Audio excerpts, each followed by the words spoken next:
लाखाचं सोनं गेलं, हे भरून दे, तुझं रॉस तुला घेन, माझे पैसे डबल व्याजासहित रिटर्न दे, मला घेणं नाही.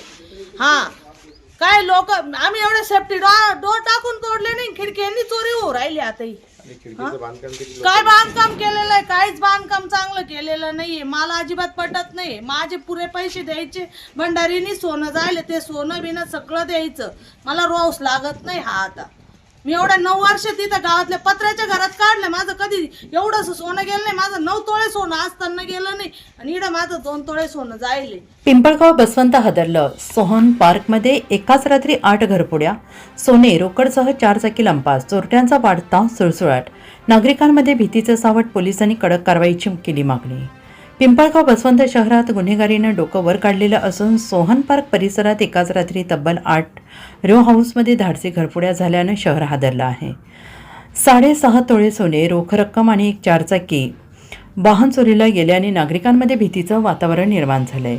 पिंपळगाव बसवंत येथील सोहन पार्क परिसरात चोरट्यांनी अक्षरशः धुमाकूळ घालत एकाच वेळी 8 रो हाऊस टार्गेट करत मोठी घरफोडी केली. या घटनेत सुमारे 6.5 तोळे सोन्याचे दागिने, मोठ्या प्रमाणात रोख रक्कम आणि X1 इलेक्ट्रिक 4 चाकी वाहन चोरीला गेल्याची प्राथमिक माहिती समोर येते. गेल्या काही महिन्यांपासून पिंपळगाव बसवंत शहरात चोरीच्या घटनांमध्ये सातत्यानं वाढ होते. चिंचखेड रोड, जोपुळ रोड आणि इतर भागात यापूर्वी घरफोड्या, मोटरसायकल चोरी, चेन स्नॅचिंगच्या घटना घडल्या होत्या. त्यामुळे चोरट्यांचा आत्मविश्वास वाढल्याचं दिसून येत आहे आणि विशेष म्हणजे बंद घरांनाच लक्ष करून ही घरफोडी करण्यात आली आहे. त्यामुळे नागरिकांनी बाहेर जाताना अधिक सतर्क राहण्याची गरज अधोरेखित झाली आहे. दरम्यान फेरीवाल्यांची किंवा अनोळखी व्यक्तींची ओळख न पटवता त्यांना परिसरात वावरू देणं धोकादायक ठरत असल्याचं स्पष्ट झालं आहे. या घटनेनंतर नागरिकांमध्ये तीव्र संताप, भीतीचं वातावरण निर्माण झालं आहे. पिंपळगावात चोरट्यांना कोणती भीती उरलेली नाहीच का, असा संतप्त सवाल नागरिकांकडून उपस्थित होतो आहे.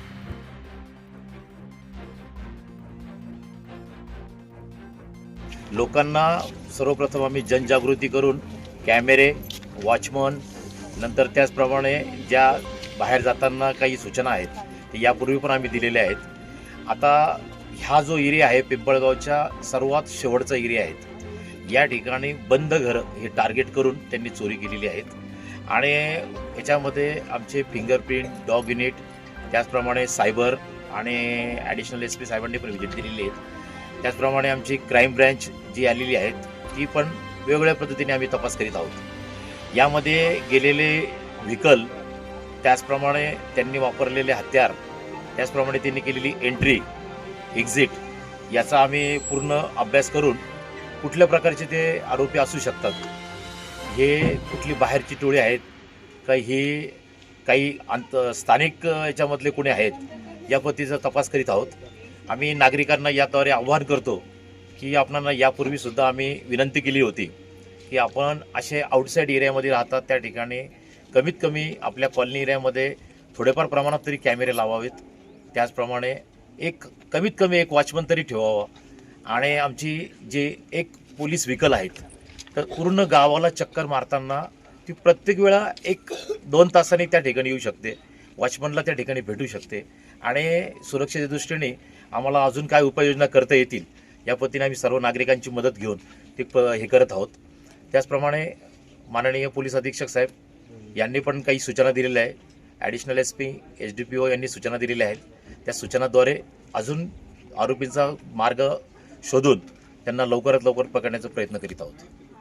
सोन पार्कमध्ये ज्या 8 घरफोडी एका रात्री जी झाली, तर इथं कुठल्याही प्रकारचं गेट नाही, कुठल्याही प्रकारच्या या लोकांना सुविधा नाही. इथं जे गार्डन बनवलेलं त्या गार्डनमध्ये स्ट्रीट लाईट नाही. त्याचप्रमाणे इथं जे काही कॅमेरे लावलेले ते कॅमेरे 1 महिन्यापासून बंद आहे. इथं कुठल्याच प्रकारची सोसायटी स्थापन केलेली नाही आहे. अशाच प्रकारे इथं नागरिक वाढतं. इथं गवत वगैरे सर्व वाढलेलं आहे आणि याच्यावर प्रतिबंधित उपाय हा लवकरात लवकर केला गेला पाहिजेत होता आणि हे कॅमेरे चालू केले पाहिजेत होते. मी स्वतः ॲडिशनल SP साहेबांना फोन करून इथं बोलावलं. साहेबांनी पण इथं बघून गेलेले आणि ॲडिशनल SP साहेबांनी पण सांगितलेले आज जो आपण म्हणतो नाशिक जिल्हा जो काही कायद्याचा बालेकिल्ला आपण म्हणतो, त्याच कायद्याच्या बालेकिल्ल्यामध्ये आज या अशा मोठ्या मोठ्या प्रकारच्या घटना घडत आहे.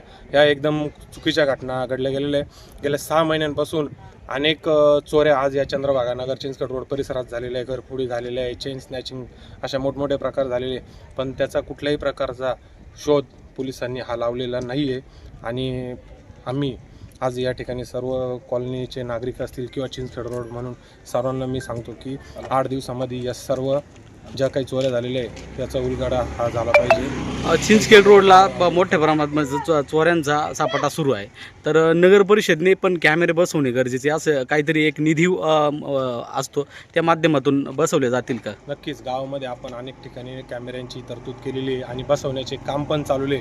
आणि ही जी हाऊसिंग सोसायटी स्थापन केलेली या सोसायटीमध्ये ऑलरेडी पहिल्यापासून इथं कॅमेरे आहे, पण हे कॅमेरे सर्व बंद स्वरूपात आहे. याची कुठल्याही प्रकारची रेकॉर्डिंग ही चालू नाही आहे. आज यदाकदाचित तर ते कॅमेरे चालू असते आणि हे चोरांना माहिती होतं की हे कॅमेरे बंद आहे, त्यामुळे त्यांनी इथं चोरी करण्याची जी डेअरिंग केली. आज हे कॅमेरे चालू असते तर इथं त्यांनी चोरी करण्याची डेअरिंग ही केली नसती. आणि ज्या ठिकाणी घरं फोडले ते सगळे बंद घरं होते, त्या ठिकाणी कोणीच राहत नव्हते असं लक्षात आलंय. मग असं वाटत नाही का चोर या परिसरातलेच असतील किंवा रेकी करून गेले असतील? नक्कीच चोर या